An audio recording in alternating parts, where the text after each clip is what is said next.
မျိုးသားဟာသူ့ဇနီးကညတိုင်းမတန်ဆွမ်းဟန်ဆောင်ပြီးအပြင်ကိုတိတ်တဆိတ်ထွက်သွားတာကိုသိလိုက်ရတဲ့လမ်းမှာကျင်းတစ်ခုတွေ့တာနဲ့သူမကလူခေါ်ပြီးချက်ချင်းပြင်ခိုင်းတာမျိုးကောဒါတွေအားလုံးဟာမတန်ဆွမ်းဖြစ်နေတဲ့သူ့ကိုအပြင်လောကထဲထွက်လာရဲအောင်အားပေးဖို့လုပ်နေတာမှန်သူသိပါတယ်ဒါပေမဲ့သူမပြောနိုင်ဘူးဘာလို့လဲဆိုတော့သူ့မှာအသက်ရှင်ဖို့တစ်နှစ်ပဲကြံတော့လို့ပါသူတို့လက်ထက်တဲ့ပထမဆုံးနေ့မှာတင်သူကနောက်တစ်နှစ်အကြာမှာတေချင်းကိုရွေးချယ်မယ်ဆိုပြီးကြိုတင်စည်ရင်တွင်းထားတာကိုဇနီးတွေကတီးသွားခဲ့တယ်သူကအဖွားဖြစ်သူရဲ့ဆန္ဒကိုဖြည့်ဆည်းပေးဖို့ပဲလက်ထက်တာကိုသဘောတူခဲ့တာဖြစ်ပြီးသူတည်သွားရင်ဇနီးတွေကဒေါ်လာတန်း90အမွေရမယ်လို့ပြောခဲ့တယ်ဒါပေမဲ့အမျိုးသမီးကဒါကိုကြားပြီးမပြောတဲ့အပြင်ရှင်နဲ့ကလေးတစ်ယောက်လိုချင်တယ်လို့တောင်ပြန်ပြောခဲ့သေးတယ်သူမကသူ့ကိုရွေးချယ်စရာနှစ်ခုပေးခဲ့တယ်တစ်ခုကအမြန်ဆုံးကိုဝင်ရအောင်ကြိုးစားဖို့နောက်တစ်ခုကတော့လင်မယားအဖြစ်အရင်ဆုံးတန်ရောစင်တိဆောက်ဖို့ပေါ့အမျိုးသားကတော့သူမရဲ့ရဲတင်းမှုကိုမခံစားနိုင်တာကြောင့်တန်ရောစင်အရင်တိဆောက်ဖို့ပဲရွေးလိုက်တယ်သူကတော့သူမဟာပတ်စံမဲ့လို့သူ့ကိုလက်ထက်တာလို့ပဲအမြဲတွေးနေခဲ့တာတကယ်တော့သူမဟာသူ့ကိုလွန်ခဲ့တဲ့10နှစ်ကလေးကချစ်နေခဲ့မှန်းသူမသိခဲ့ပါဘူးလွန်ခဲ့တဲ့10နှစ်ကသူမရဲ့အမေဟာတားဖြစ်သူကိုပဲအလိုလိုက်ပြီးသူမကြောင်းတက်ဖို့စုထားတဲ့ပတ်စံတွေကိုအကိုဖြစ်သူရဲ့ပီယာနိုတင်တဲ့အတွက်ယူသုံးပစ်ခဲ့တယ်သူမမျောလင်းချက်မဲ့နေတဲ့အချိန်မှာဒီမျိုးသားကရှေ့မှာပေါ်လာပြီးနှစ်သိမ့်ပေးခဲ့တာပါနောက်ပိုင်းမှာတော့သူမအထက်တန်းအောင်တဲ့အထိပညာသင်စုပေးပြီးထောက်ပံ့ခဲ့တာလဲသူပဲဆိုတာသိခဲ့ရတယ်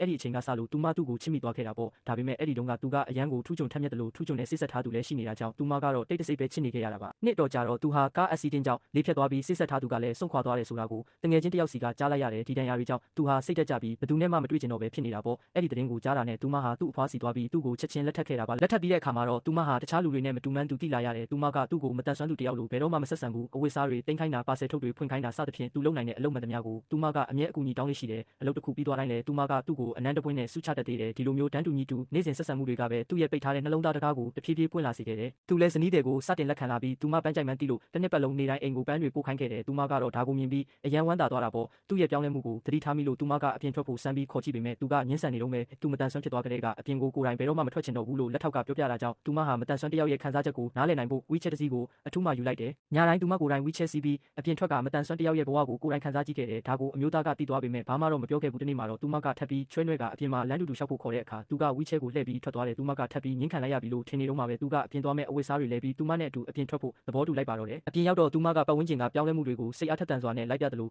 အလှဆုံးနေဝင်ချိန်ကိုဘယ်မှာကြည့်ရမလဲဆိုတာကိုလည်းပြောပြခဲ့တယ်သူမရဲ့အဖော်ပြမှုတွေကသူ့ကိုနေ့စဉ်ဘဝရဲ့အလှတရားတွေကိုပြန်လည်ခံစားမိစေခဲ့တာပေါ်လမ်းမှာဖြစ်သွားဖြစ်လာလူတွေကလမ်းကအရင်ကထက်အများကြီးပိုချောလာပြီလို့ပြောတာကိုကြားတဲ့အခါမှာတော့ဒါဟာသူ့ဇနီးကလူလွတ်ပြီးပြင်ခိုင်းထားတာမှန်းသူသိလိုက်ရပြီး